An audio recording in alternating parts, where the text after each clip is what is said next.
Enquanto todo mundo discute sobre o fato de Deus ter deixado ali o fruto, né, para que Adão e Eva, né, comesse, né, as pessoas não refletem sobre o próprio ensinamento bíblico, elas não refletem sobre as questões que aconteceram após Adão comer desse fruto e Eva comer desse fruto. Você percebe pela Bíblia que a bondade de Deus continua funcionando, tá? Porque Adão vive 930 anos após a queda, né? Sabemos que o anjo foi colocado lá para que Adão não voltasse para o jardim, lá no Éden, e comesse do fruto da eternidade, ao qual havia lá o fruto do conhecimento do bem e do mal, e havia um outro fruto, que, se fosse necessário, Adão poderia comer daquele fruto. Mas Adão, com pecado, né, tendo pecado, ele não poderia comer daquele fruto para não viver eternamente em pecado. Então você percebe que os textos bíblicos estão nos explicando uma coisa que às vezes passa despercebido, tá?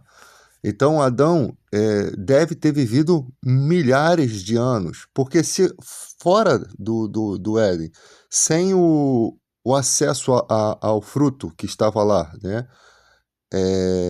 Da árvore da vida ali, sem acesso àquele fruto, ele viveu aqui fora 930 anos.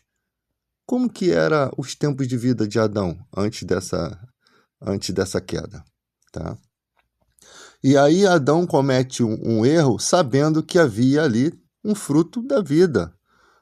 Com toda a consciência, Eva mostra-se consciente do que aconteceria se eles comessem do fruto. Adão também completamente consciente, eles não pecaram inconscientes. A Eva foi ingênua, mas ela estava ciente, pelo diálogo com a serpente, ela estava ciente do que aconteceria. Isso foi transmitido talvez para os dois, ou talvez Deus transmitiu a Adão e Adão passou essa transmissão para Eva, tá? Mas que ela estava ciente, no diálogo entre a serpente a gente se entende. A serpente não parece ser uma serpente comum, tá? Deveria ser um ser com os dois pés, que tinha uma aparência de serpente. Tanto que, quando é amaldiçoado a serpente, que ela se arrastaria sobre o ventre, a criação dos animais já tinha ocorrido. As serpentes sempre foram serpentes.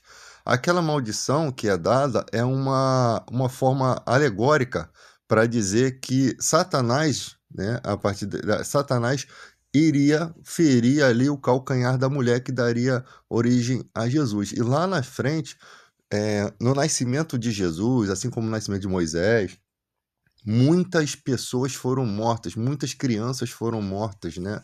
Muitas mães sofreram, porque Satanás perseguiu, né, de forma que Maria teve que fugir para o Egito, né, em cumprimento de uma profecia: do Egito chamei o meu filho. Depois Jesus nasce em Belém, né, possivelmente Belém Efrata, conforme a profecia de Miqueias 5, ou seja, o Messias tem que nascer em Belém Efrata, que é a mesma cidade onde nasceu o rei Davi. Essas cidades não existem desde o primeiro século, ou seja, impossível nascer um Messias hoje em dia, porque essas cidades já não existem mais, tá? E a Efrata a gente nem sabe onde fica, se é uma cidade próxima a Belém ou se é se era um nome antigo na época da própria cidade de Belém. Então Adão vive 930 anos, gera filhos que também vivem muitos anos, tá? E ele é o dono de toda a terra. E as maldições que caem sobre Adão, a terra teria uma certa dificuldade de se plantar e se colher. A princípio, os primeiros filhos de Adão ali não iam sofrer tanto isso, até porque olha a imensidão desse planeta. Quantas frutas, né? Quantas coisas tem para que eles pudessem se alimentar. Mas com o desenvolvimento da humanidade, e deveriam se desenvolver muito mais rápido, porque o homem sim vivia aquela quantidade de anos todos, porque o calendário, existem provas na Bíblia que o calendário na época era um calendário lunar que variava entre 29 e 30 dias o mês. Então, aquela idade é correta para não, para a pessoa não falar assim, esses 900 anos não existem. Não era essa a idade, tanto que após o dilúvio ali, Deus reduziu a idade do homem para 120, porque não queria contender mais com o homem. Porque a razão de Deus destruir o mundo ali na Arca de Noé, na época de Noé, foi exatamente porque a humanidade não se continha com as maldades, principalmente os filhos de Caim. O primeiro sofrimento mesmo, o segundo sofrimento de Adão e Eva foi ver o filho mais velho matar o filho mais novo. E aquela dor mexeu, né, com eles, com certeza, porque eles nunca tiveram uma perda. Foi a primeira perda. E para que eles não tivessem a segunda perda, né, talvez pensando nos pais, Deus não permitiu que Caim fosse morto, porque a justiça de Deus iria dizimar Caim. Mas Deus, ele pensa na questão humana. Poxa, serão dois filhos. Por mais que um filho mais velho seu matasse o mais novo, você não quer ver a morte do seu filho mais velho. Eu acho que no psicológico humano a gente tem que entender como que Deus faz, né? E ali foi permitido que ele vivesse, mesmo com aquela maldade dele no coração. Deus tentou intervir, o próprio Criador foi lá conversar com Caim, né, para tentar mudar o pensamento dele. Só que a partir da queda do homem, a responsabilidade da terra passou a ser da humanidade. E ali a humanidade está sujeito a opressões malignas, né? E isso vai se desencadeando com o tempo. Ali é narrada a história daquela serpente, da maldade, a primeira ação de maldade que vem no mundo. Ou seja, se só existia Deus perfeito, o homem segundo a sua imagem e semelhança, quem é aquela figura ali que está tentando enganar, que está fazendo o mal, que está causando o engano? Ela não pode ser um ser bom, né? E como Deus, tudo que ele faz é bom, aquele ser um dia foi bom, mas se transformou em mal, né? Então Deus não fez o mal para ser mal, ele simplesmente se torna esse ser. Entende-se que Deus cria as suas criaturas, faz, né? E dá a possibilidade delas fazerem as suas escolhas, de forma que um ser que tinha tudo, mesmo tendo tudo, e muito mais do que os outros anjos, né, dos outros querubins e tudo, mesmo assim não se conteve no que tinha, não se contentou com o que tinha, enquanto outros anjos menores se contentam até hoje com o que Deus lhes deu, tem gratidão. Então, quando Deus faz, ele também permite que os anjos e todo o sistema celestial o adorem por vontade própria. Não é uma obrigação, mas por tudo que eles recebem de Deus, né? Por tudo que eles veem até a humanidade passando, eles devem se sentir muito gratos por eles não serem seres humanos. A não ser por aqueles seres humanos que vão vencer no final e vão reinar com Cristo, né?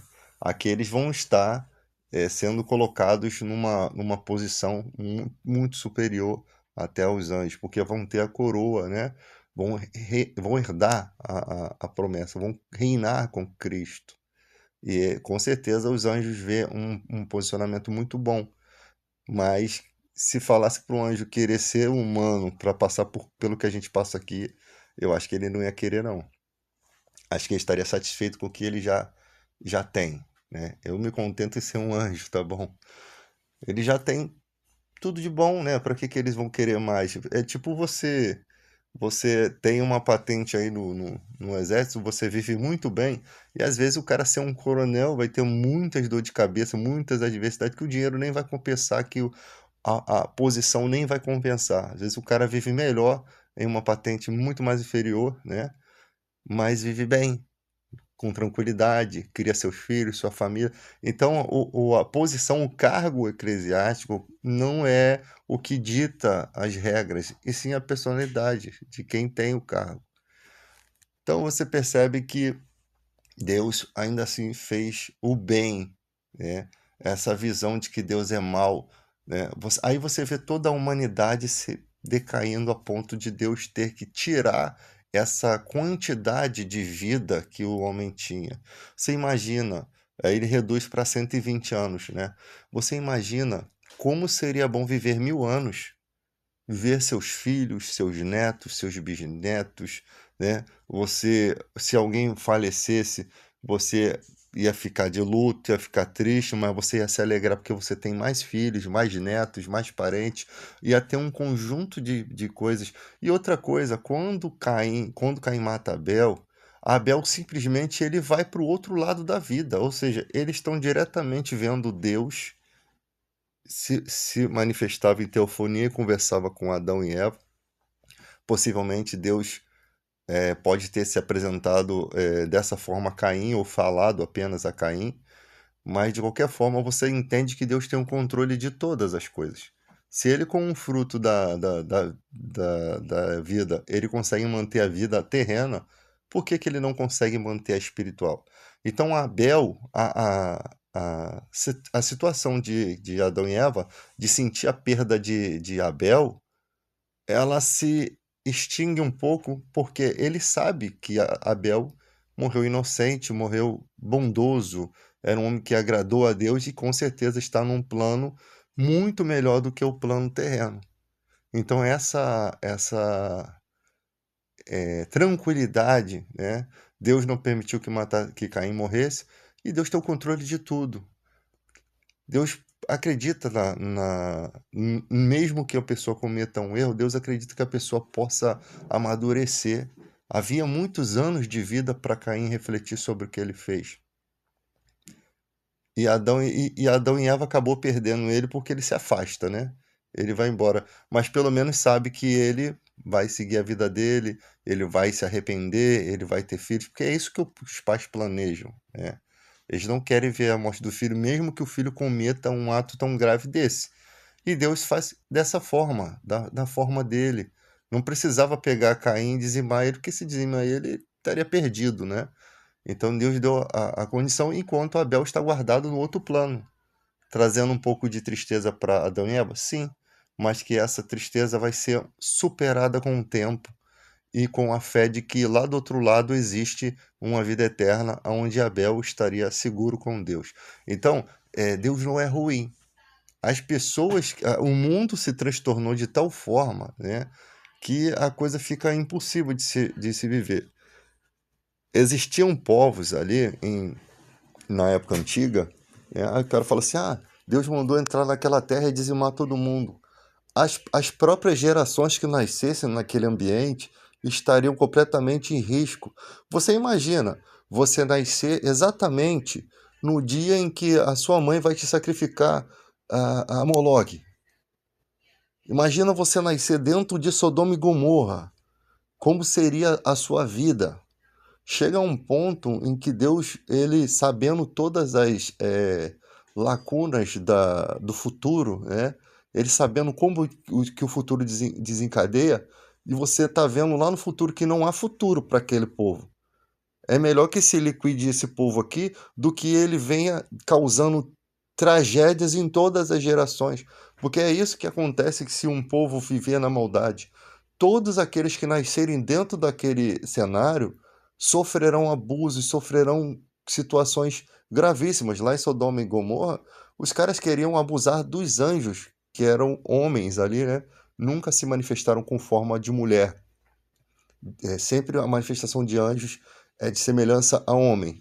A figura da mulher, ela surge como Eva, né? Com Eva, para ser uma auxiliadora do homem, para atender algumas necessidades do homem, né?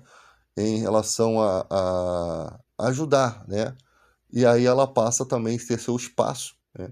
Mas no céu não existe nem a sexualidade, mas a figura, a personalidade dos anjos é masculina.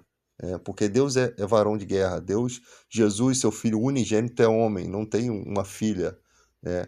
E a mulher é a figura que surge aqui na terra e se torna também herdeira de todas as coisas, né? Juntamente com Adão. É muito bonita a história. Então, ali você vê que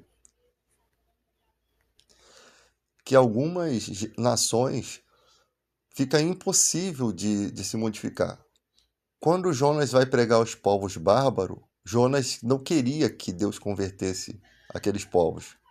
E Jesus confirma a história de Jonas quando ele disse que assim como Jonas teve 3 dias e 3 noites no ventre do grande peixe, assim o Filho do Homem também estará 3 dias e 3 noites no coração da terra. Há muitas citações de Jesus, Jesus fala de Moisés, de Abraão, como figuras existentes, né? E então muita gente fala assim, Moisés não existiu, Abraão não existiu, porque não existe forma de comprovação. É muito difícil comprovar histórias muito antigas por conta de maneira de escrever, de preservar em pedras, em tecidos, em papiros. Os papiros são mais para cá, eles da época antiga seria muito difícil preservar. Mas a gente vai encontrar coisas aí ainda em escavações, né? Em algumas escavações, que vão remontando um pouco da história. Mas eu não creio que vai conseguir remontar a história do povo hebreu que foi escravo lá, 400 anos como escravo do Egito. Eu não creio que a história de escravos vão ser relatadas, né? Você de repente vai achar ali o faraó da época, alguma coisa nesse sentido, mas é muito difícil. Isso não significa que seja impossível. Até porque Jesus faz citações de Moisés, Jesus faz citações de Jonas, Jesus faz citações de vários personagens do Antigo Testamento, testificando suas existências. O próprio Jesus fala assim, lá no caminho de Emaús, ele fala que deveria acontecer todas as coisas que estavam escritas acerca dele na lei, nos salmos e nos profetas. Ou seja, em toda a Bíblia, seja salmo, seja a própria lei, seja os profetas, tudo ali falava de Jesus Cristo. Sempre foi testificado sobre essa vinda dele, tá? Então, todos os acontecimentos, quando você lê o Salmo 22, você pode entender ali as mãos e os pés dele transpassados, a sorte lançada sobre a túnica, as vestes repartidas, o clamor na cruz, Eloi, Eloi, lama sabachthani, Deus meu, por que me desamparaste? O Salmo 22, ele é recheado, ele é simplesmente narrado parte da crucificação. Só que aí as pessoas têm profecias que elas estão misturadas entre um fato que vai acontecer com o fato que está acontecendo. Mas aí você vai verificando, cara, qual é a chance de alguém repartir as vestiduras de alguém e lançar sorte sobre outra? Como que se fazia isso? Primeiro que a pessoa tem que ter uma veste de qualidade, né? Que a roupa de Jesus era de qualidade. As mulheres teciam ali, a túnica era feita por completo. E segundo, como que encaixa essa situação dentro de um texto de alguém que está tendo as mãos e os pés transpassados? Ou seja, o cara está sendo crucificado e a roupa dele serve para que os soldados possam ganhar dinheiro. Então, quando você vê isso, aí quando vai falar de Isaías 53, não, que Isaías não está falando disso. Aí quando vai falar do Salmo 110, né? No hebraico lá, disse Adonai, disse Yahvé ao meu Adoni. Não, mas aquele ali não pode ser. Tem gente que fala que é o próprio Davi, que não é, porque o Salmo é dele. Tem gente que fala que é o rei lá, mas lá está escrito que o cara é sacerdote da ordem de Melquisedeque, ou seja, não se enquadra com a situação da pessoa. E o primeiro senhor não é igual ao segundo senhor, porque o texto hebraico são diferentes. E ali está martelado por qualquer teólogo que pegue aquilo ali. E Jesus ainda falando no Salmo, em Mateus 22:44, ele cita esse Salmo como mostrando que como é que o Messias é filho de Davi, se Davi lhe chama de Senhor, né? Davi lhe chama de Senhor, ou seja, o Messias é desde a eternidade, ele já existe antes de vir ao mundo.